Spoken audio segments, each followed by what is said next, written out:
आप जो मेरे गार्डन में फूलों से भरा पौधा देख रहे हैं, उनके लिए कौन सी खाद मैं देने वाली हूँ।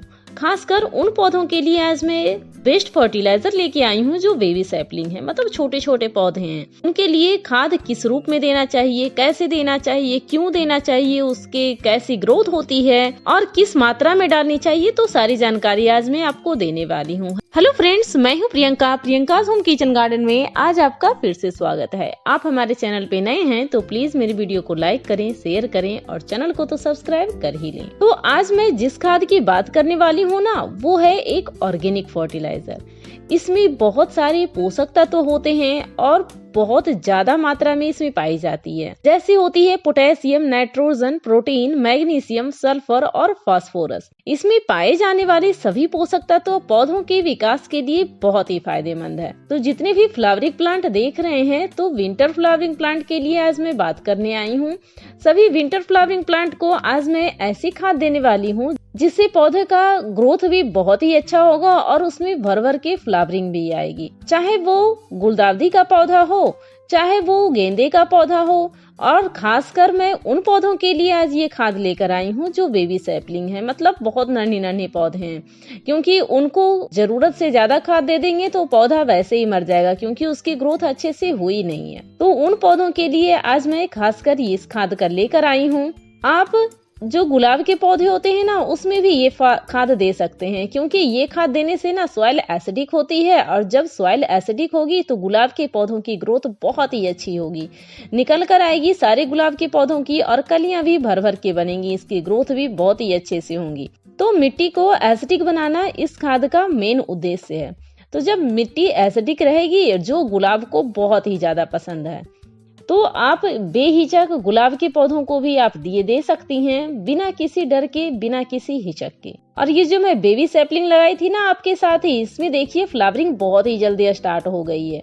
इसका वीडियो मैं आपके साथ डाली थी कि किस तरह से पौधों को लगाया जाए, किस तरह से इसे मैं नर्सरी से खरीद कर लाई थी और किस मिट्टी में लगाई थी, ये सारी जानकारी शेयर पहले ही कर चुकी हूँ। और सभी फ्लावरिंग प्लांट में देखिए तो फ्लावरिंग स्टार्ट हो गई है, इसकी ग्रोथ भी अच्छी खासी चल रही है।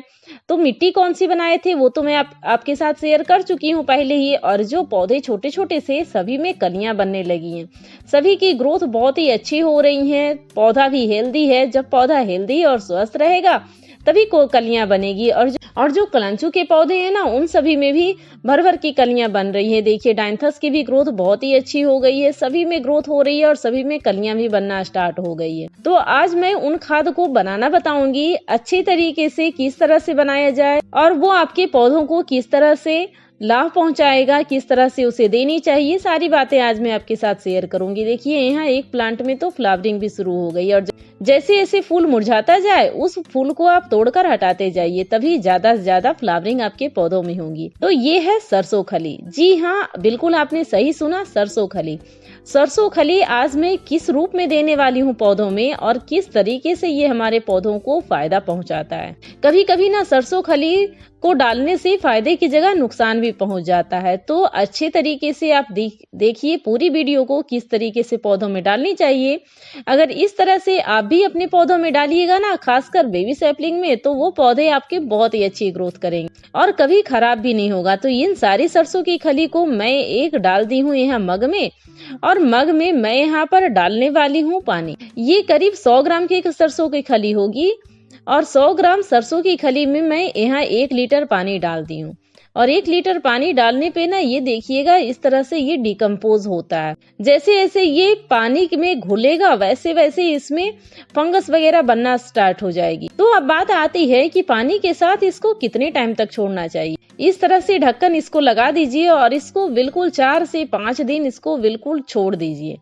आप देखिएगा कि 4 से 5 दिन में इसमें थोड़ी थोड़ी स्मेल आने लगी है, मतलब ये समझिए कि फर्टिलाइजर हमारी बनकर बिल्कुल अच्छे तरीके से तैयार हो गई है।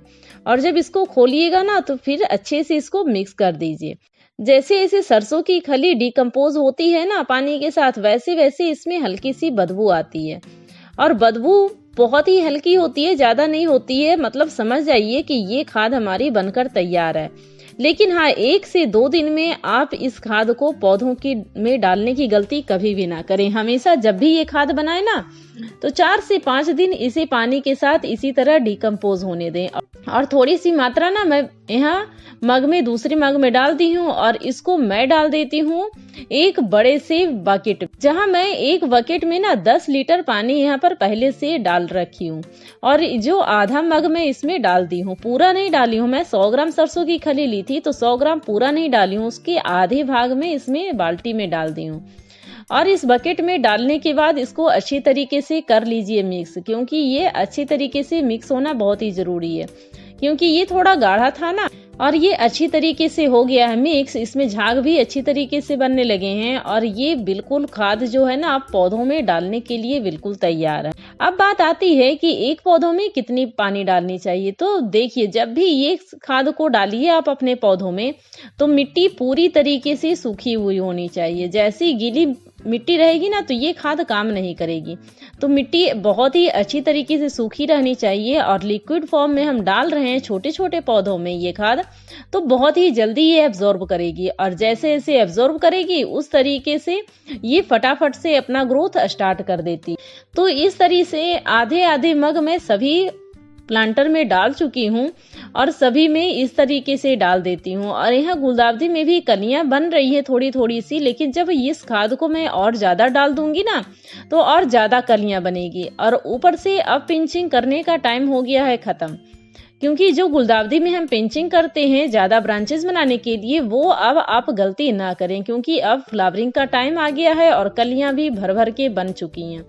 तो इस तरह से जितने भी पौधे हैं आपके विंटर फ्लावरिंग प्लांट के, सभी में आप एक एक मग डाल दीजिए और छोटे पौधे में आधे आधे मग डाल दीजिए। और ये जो है सीडलिंग है हमारे, जो मैं बीज से ग्रो की थी ना पौधे, उसी का ये सीडलिंग है। बहुत ही अच्छी तरीके से ग्रो हो गया है, काफी सारे पौधे भी बन चुके हैं।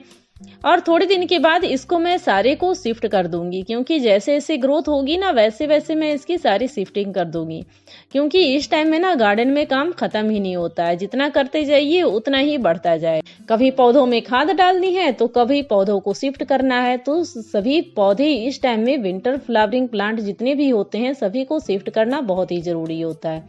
इस तरह से सारे सीडलिंग देखिए ये बिल्कुल शिफ्ट करने के लायक हो गए हैं, तो इसे मैं जल्दी ही शिफ्ट कर दूंगी। वीडियो के लास्ट तक बने रहने के लिए आपका बहुत बहुत धन्यवाद। आप कमेंट करके बताइएगा जरूर कि आपको ये वीडियो कैसी लगी। Thank you friend, thanks for watching.